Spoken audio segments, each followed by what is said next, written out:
سوف يعلمون أن نحن المسلمون قادمون. আসসালামু আলাইকুম।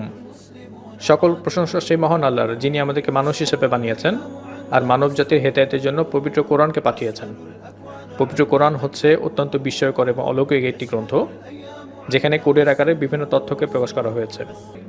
আজকে আমরা দেখব পবিত্র কোরআনের অনেকগুলো সূরাতে এবং অনেকগুলো আয়াতে কিভাবে মানুষের ক্রোমোজোম নাম্বার 23/46 এই তথ্যটির সাথে মিল রেখে মানুষ এবং স্পার্মের শব্দ দুটিকে কোরআনের বিভিন্ন আয়াতে স্থাপন করা হয়েছে।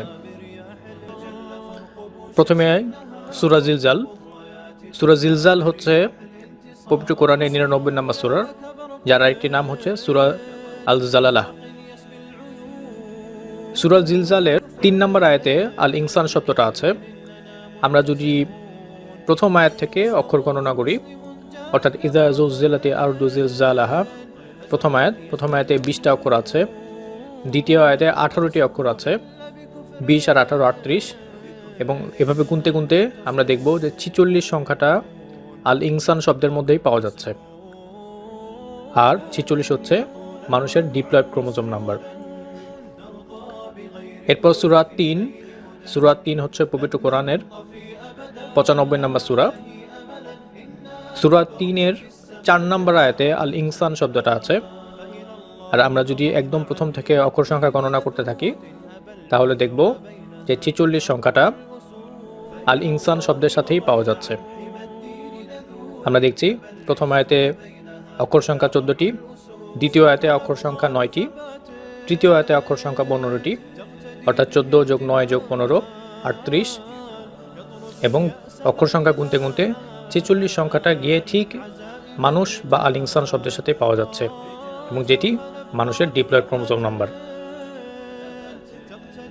এরপর সূরা রহমানের 3 নম্বর আয়াতে আল ইনসান শব্দটা আছে, এবং অন্যান্য বারের মতো আমরা এবারও যদি প্রথম আয়াত থেকে অক্ষর সংখ্যা গুনতে থাকি, তাহলে দেখব 23 সংখ্যাটা আল ইনসান শব্দের মধ্যেই পাওয়া যাচ্ছে, এবং 23 হচ্ছে মানুষের হ্যাপ্লয়েড ক্রোমোজোম নাম্বার।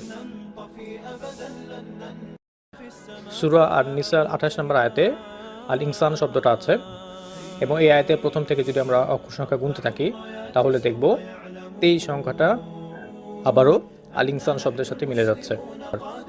23 হচ্ছে মানুষের হ্যাপ্লয়েড ক্রোমোজোম নাম্বার। সূরা যুকরুফ, যেটা পবিত্র কোরআনের 43 নম্বর সূরা, এই সূরার 15 নম্বর আয়াতে আল ইনসান শব্দটা আছে। আমরা যদি আয়াতের প্রথম থেকে অক্ষর সংখ্যা গণনা করতে থাকি, তাহলে দেখব ইনসান শব্দের সাথে 23 সংখ্যাটি পাওয়া যাচ্ছে। এরপর সূরা ইব্রাহিম হচ্ছে পবিত্র কোরআনের 14 নম্বর সূরা, এর 34তম আয়াতে আল ইনসান শব্দটা আছে, এবং আয়াতের শুরু থেকে যদি আমরা অক্ষর সংখ্যা গণনা করতে থাকি, তাহলে দেখব আল ইনসান বা মানুষ শব্দের মধ্যেই 46 সংখ্যাটা পাওয়া যাচ্ছে। আমরা এতক্ষণ দেখলাম হ্যাপ্লয়েড এবং ডিপ্লয়েড ক্রোমোজোম নম্বরগুলো কিভাবে মানুষ শব্দের সাথে বারবার মিলে যাচ্ছে। এখন পবিত্র কোরআনের অনেক জায়গায় নুতফা শব্দটা আছে। নুতফা, যার ইংরেজি হচ্ছে স্পার্ম। পুরুষ মানুষের বীর্য বা স্পার্মে 23টা ক্রোমোজোম থাকে। এখন অত্যন্ত বিস্ময়করভাবে আমরা দেখব যে সূরাগুলোতে, বেশ কয়েকটা সূরাতে আল নুতফা বা স্পার্ম শব্দের সাথে 23 সংখ্যার সংযোগ কিভাবে খুঁজে পাওয়া যাচ্ছে। প্রথমে আমরা দেখব সূরা ইয়াসিনের 77 নম্বর আয়াতে নুতফা শব্দটি আছে।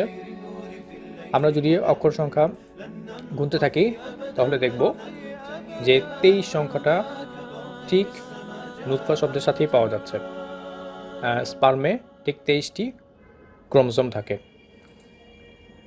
এরপর সূরা ফাতিরের 11 নম্বর আয়াত। সূরা ফাতির হচ্ছে পবিত্র কোরআনের 35 নম্বর সূরা, তার 11 নম্বর আয়াতে নুতফা শব্দটা আছে, এবং অত্যন্ত বিস্ময়করভাবে যদি আমরা দেখি যে এই সূরার প্রথম থেকে নুতফা শব্দ পর্যন্ত অক্ষর সংখ্যা গুনতে থাকলে নুতফা শব্দের মধ্যে 23 সংখ্যাটি পাওয়া যায়, এবং নুতফাতে বা স্পার্মে বা শুক্রবিন্দুতে ঠিক 23টি ক্রোমোজোম থাকে। এরপর যদি দেখি সূরা গাফির এর 67 নম্বর আয়াতে নুতফা শব্দটা আছে, এবং এখানেও বিস্ময়করভাবে আমরা যদি আয়াতের প্রথম থেকে অক্ষর সংখ্যা গুনতে থাকি, তাহলে নুতফা বা শুক্রবিন্দু শব্দের মধ্যে 23 সংখ্যাটা পাবো। আর 23 হচ্ছে নুতফাতে বা শুক্রবিন্দুতে 23টি ক্রোমোজোম থাকে। সত্যিই বিস্ময়কর। আমরা এতক্ষণ দেখলাম যে পবিত্র কোরআনে কীভাবে মানুষ এবং স্পার্ম এই দুটি শব্দকে মানুষের ক্রোমোজোম নাম্বারের সাথে মিল রেখে আয়াতের মধ্যে স্থাপন করা হয়েছে। পবিত্র কোরআন প্রকৃতপক্ষে আল্লাহর পক্ষ থেকে মানবজাতির জন্য প্রেরিত গ্রন্থ বলেই এরকম অলৌকিক বিষয় পবিত্র কোরআনের মধ্যে খুঁজে পাওয়া যায়।